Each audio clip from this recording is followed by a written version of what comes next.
नमस्कार. सगळ्यांना दिवाळीच्या खूप खूप शुभेच्छा. सगळ्यांची दिवाळी आनंदाची, सुखाची, समृद्धीची गेलीच असेल. तर आजच्या व्हिडिओमध्ये मी शेअर करते आहे तुमच्यासोबत माझ्या दिवाळीत मी घरामध्ये काय काय सजावट केली होती आणि कशा रांगोळ्या, अगदी छोट्या छोट्या रांगोळ्या कशा काढल्या होत्या अंगणामध्ये वगैरे. तर हा व्हिडिओमध्ये मी पूर्ण रांगोळ्या मी दिवाळीत काढलेल्या रांगोळ्या ज्या आहेत त्या सगळ्या मी शेअर करणार आहे तुमच्यासोबत. तर तुम्हाला आवडलं तर लाईक नक्की करा आणि माझ्या चॅनलवर पहिल्यांदा आला असेल तर सबस्क्राईब करायला विसरू नका आणि माझा व्हिडिओ आवडला असेल तर व्हिडिओला एक कमेंट द्या. तर अशा प्रकारे मी वेगवेगळ्या रांगोळ्या काढल्या होत्या. धनत्रयोदशी, वसुबारस, त्याचप्रमाणे बॉर्डर रांगोळ्या आहेत, दिवाळीसाठी रांगोळी आहे, छोटे छोटे आकाशकंदील, दिवा याच्यासुद्धा रांगोळ्या मी शेअर केलेल्या होत्या. तर या रांगोळ्या तुम्हाला आवडत असेल तर लाईक नक्की करा आणि त्याचप्रमाणे आपण ज्या पंत्या जाळत असतो दिवाळीसाठी त्यासाठी लागणाऱ्या वाती याचा व्हिडिओसुद्धा मी शेअर केला होता. ही माझी दिवाळीच्या दिवशीची रांगोळी आहे, लक्ष्मीपूजनासाठी मी काढली होती. तर ही रांगोळी तुम्हाला आवडली असेल तर लाईक नक्की करा आणि त्याचप्रमाणे वेगवेगळ्या छोट्या छोट्या आकाशकंदील, हा जो आकाशकंदीलची रांगोळी आहे अगदी सिंपल पद्धतीने कसा काढला आहे. तर अशा प्रकारे मी प्लेटचा वापर करून छोटासा आकाशकंदील काढला होता आणि प्रत्येक पायरीवर मी रांगोळी काढली होती. अशा प्रकारे छोट्या छोट्या रांगोळ्या मी काढल्या होत्या पूर्ण अंगणामध्ये आणि त्या सायंकाळी दिवा लावल्यावर कशा दिसतात याचा पण मी व्हिडिओ यामध्ये शेअर केलेला आहे. तर अशा प्रकारे अगदी छोट्या छोट्या रांगोळ्या बघू शकता तुम्ही, अगदी सोप्या पद्धतीने काढलेल्या रांगोळ्या आहे. हा दिवासुद्धा खूप सोपा आहे. त्यानंतर या रांगोळीचा सुद्धा व्हिडिओ मी शेअर केला आहे. तर अशा प्रकारे मी अगदी समोरच्या दरवाजामध्ये टाईल्सवर काढलेली रांगोळी आहे ही ठेवलेली होती. त्यामुळे टाईल्सवर काढली असल्यामुळे कुठेही ही ठेवता येते. त्याचप्रमाणे मी अंगणात अगदी फ्रंट डोअरच्या समोर एक दिव्याची रांगोळी ठेवली होती. ही पण रांगोळी मी टाईल्सवर काढली आहे, त्यामुळे हिला पण कुठेही ठेवता येते. त्याचप्रमाणे मी अगदी पोर्चमध्ये सुंदर असे प्लांट्स ठेवलेले आहे. छोटे छोटे प्लांट्स आहेत. इथे सगळे वेगवेगळ्या व्हेरायटीचे प्लांट्स आहे आणि मी 2 स्टँडवर ते प्लांट्स सेट केले आहे. त्याचप्रमाणे मी फ्रंट डोअरच्या समोर छान असे पाऊल काढले आहे. अगदी सोप्या पद्धतीचे पाऊल आहे. तर दोन्ही बाजूनी पाऊल काढले आहे. त्यानंतर जाळीचा दरवाजा असल्यामुळे तोरण सरळच बांधावं लागते, त्यामुळे मी असे 2 लढी लटकून घेतले आहे 2 बाजूला आणि अशा प्रकारे सरळ तोरण, स्ट्रेट तोरण बांधून घेतलेलं आहे. मार्केटमध्ये अशा तोरणांची खूप रेलचेल आहे. तर अशा प्रकारचे तोरण मी बरेच घेऊन आणले होते आणि प्रत्येक डोअरला मी असे तोरण बांधून घेतले आहे. त्यानंतर बघूया हॉलमध्ये. बघा मी माझा हा टी व्ही आर्च आहे. तर इथे अशा प्रकारे मी छोटे छोटे पक्षी ठेवले आहे.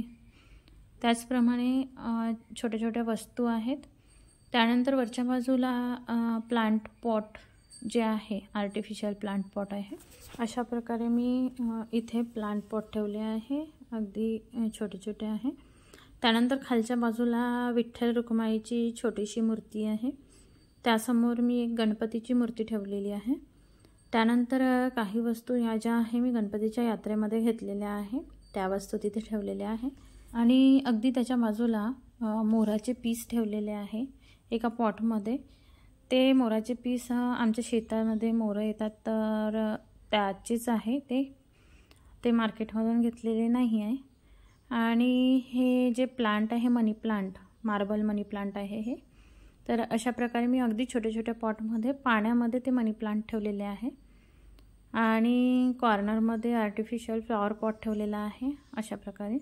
त्यानंतर या आर्चला मी अशा प्रकारे मोत्यांच्या माळा असलेलं 2 तोरण बांधलेले आहे आणि या आर्चच्या मध्ये 3 खाने असल्यामुळे तिथे मी वरच्या बाजूला शिवाजी महाराजांची मूर्ती ठेवलेली आहे आणि खालच्या दोन्ही भागामध्ये प्लांट जे आहे ओरिजिनल आहे ते पाम प्लांट आहे.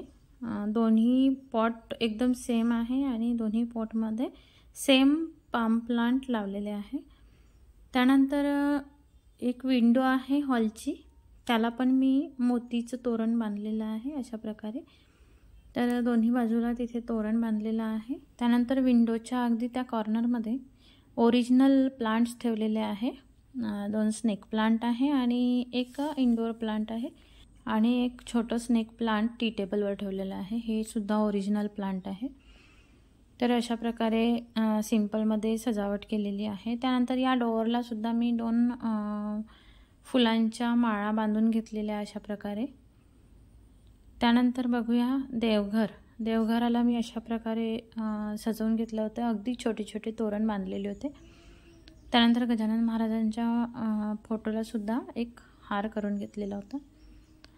आणि लक्ष्मीपूजनाची जी सजावट आहे अगदी सिंपल पद्धतीने केली होती. तर अशा प्रकारे छोटे छोटे मडके जे आहे ते मी आणले होते मार्केटमधून आणि त्यामध्ये कडधान्य धान्य ठेवलेली होती. डाळी पण ठेवल्या होत्या. एक छान अशी लक्ष्मीची मूर्ती ठेवली आहे. देवीसमोर एक छोटासा घट ठेवला होता. एक दिवा ठेवला होता आणि जे फराळाला आपण करतो दिवाळीला ते पण ठेवलं होतं. 5 प्रकारचे फळं ठेवले होते. त्याचप्रमाणे फळा आपण जो झाडाला वापरतो तो ठेवला होता आणि ऊस. अशा प्रकारे मी पूजेची रचना केली होती. त्यानंतर बघूया की पूजेच्या वेळेवर अंगणात लावलेल्या पंत्या त्यांनी रांगोळ्यांचा थोडा वेगळा लूक येत होता.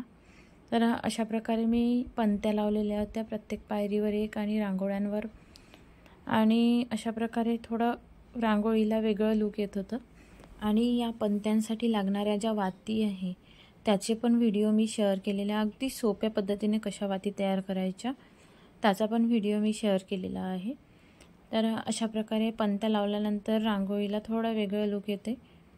तर तुम्ही बघू शकता किती छान असं लूक दिसते.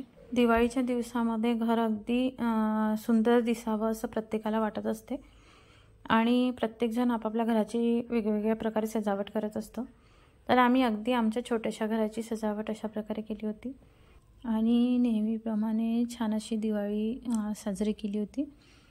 आणि फटाके हे जास्त आम्ही फोडत नसतो आणि फोडायचेही नसते कारण प्रदूषण खूप होत असते.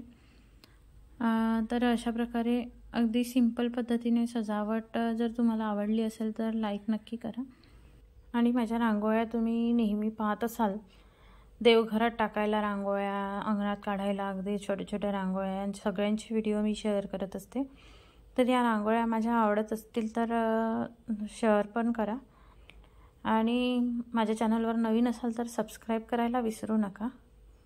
तर अशा प्रकारे माझं दिवाळी सेलिब्रेशन तुम्हाला आवडलं असेल तर लाईक करून एक कमेंट नक्की करा. धन्यवाद.